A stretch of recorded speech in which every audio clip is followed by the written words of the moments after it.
Assalamualaikum warahmatullahi wabarakatuh. Untuk materi struktur data berikutnya adalah tentang graf.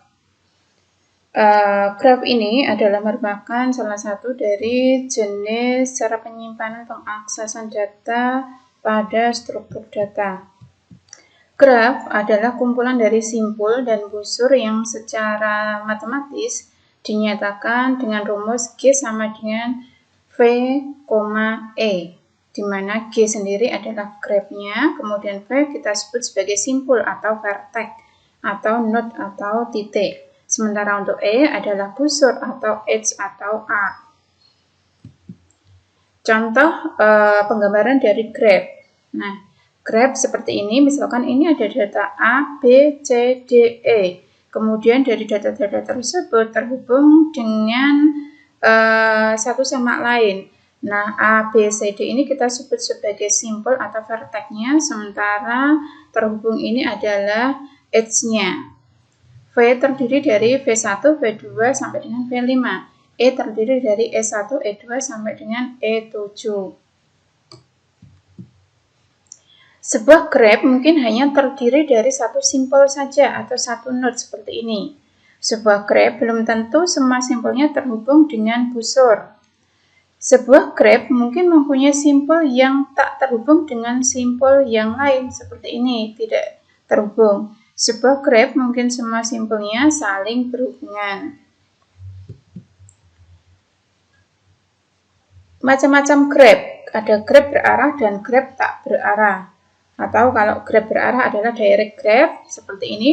Pada penggambarannya adalah untuk edge-nya terdapat anak panah yang menunjukkan, ya. Ini ada anak panahnya.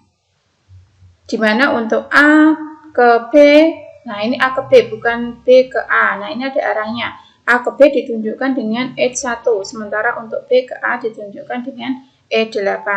Sementara untuk undirect graph ini tidak ditunjukkan oleh anak panah, hanya garis saja, garis penghubung.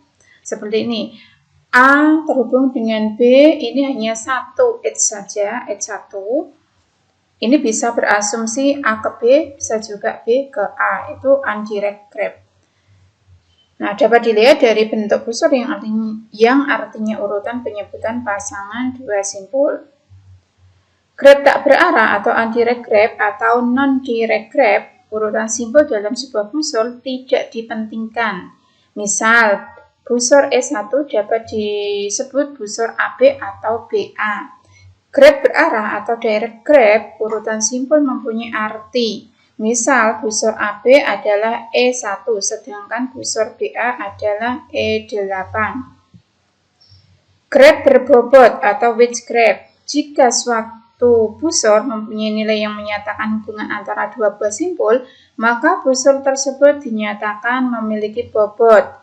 Bobot sebuah busur dapat menyatakan panjang sebuah jalan dari dua buah titik. Jumlah rata-rata kendaraan per hari yang melalui sebuah jalan. Jadi setiap edge nanti kita berikan bobotnya. Penggambarannya sebagai berikut. Untuk A ke B menggunakan direct graph ini bobotnya adalah 5, sementara B ke A adalah bobotnya 4.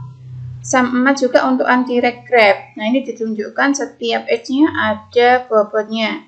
Panjang busur atau bobot mungkin tidak digambarkan secara panjang yang proporsional dengan bobotnya. Misal, bobot 5 digambarkan lebih panjang dari 7. Jadi, kalau misalkan bisa dilihat seperti ini busurnya, gambar busurnya lebih panjang dari yang lain, tetapi bobotnya lebih kecil, itu tidak masalah. Yang penting ada identitas bobotnya. Istilah-istilah dalam graph. Yang pertama ada insiden. Jika E merupakan busur dengan simpul-simpulnya adalah V dan W yang ditulis, E sama dengan V, W, maka V dan W disebut terletak pada E dan E disebut insiden dengan V dan W.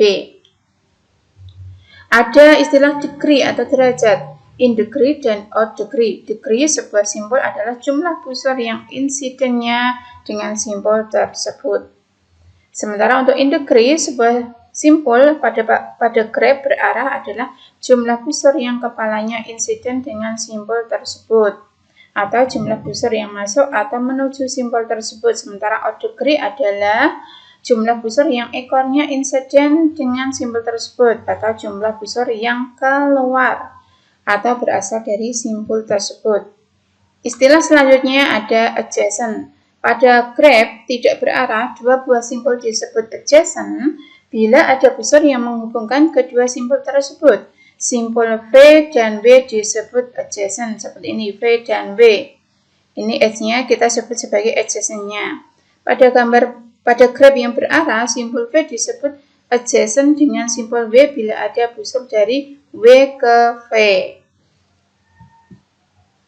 Suksesor dan predesesor. Pada graf berarah, bila simpul V adjacent dengan simpul W, maka simpul V adalah suksesor simpul W, dan simpul W adalah predesesor dari simpul V.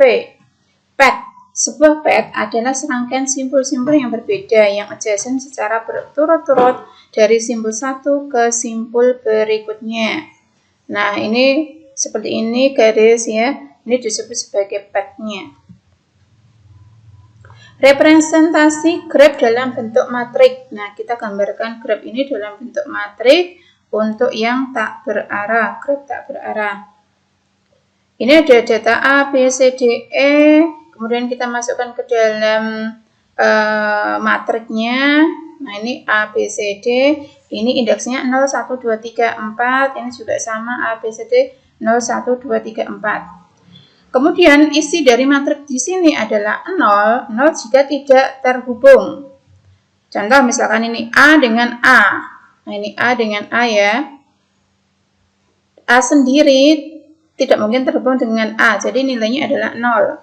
Kemudian A dengan B. Sini ya, A dengan B. A dengan B terhubung, jadi nilainya 1.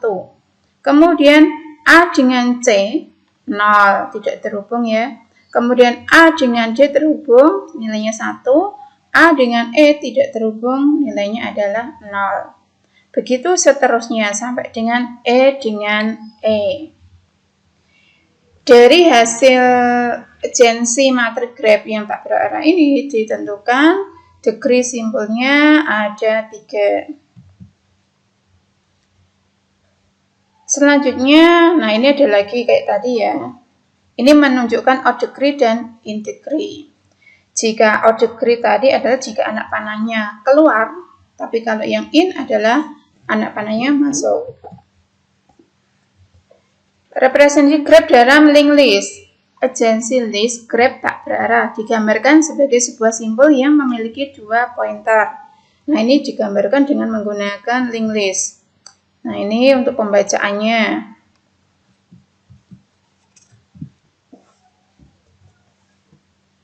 Ini untuk yang graf berbobot tadi dibentuk dalam sebuah matrik. Yang dimasukkan di dalam matrik adalah nilai bobotnya, ya.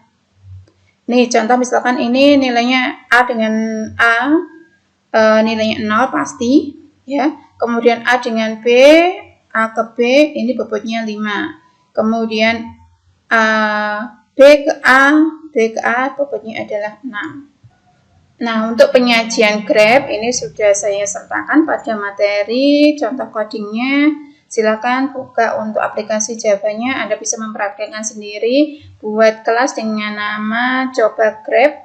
Kemudian di dalam kelas untuk coba graf, isikan kelas baru dengan nama vertex.java, s.java, graph.java.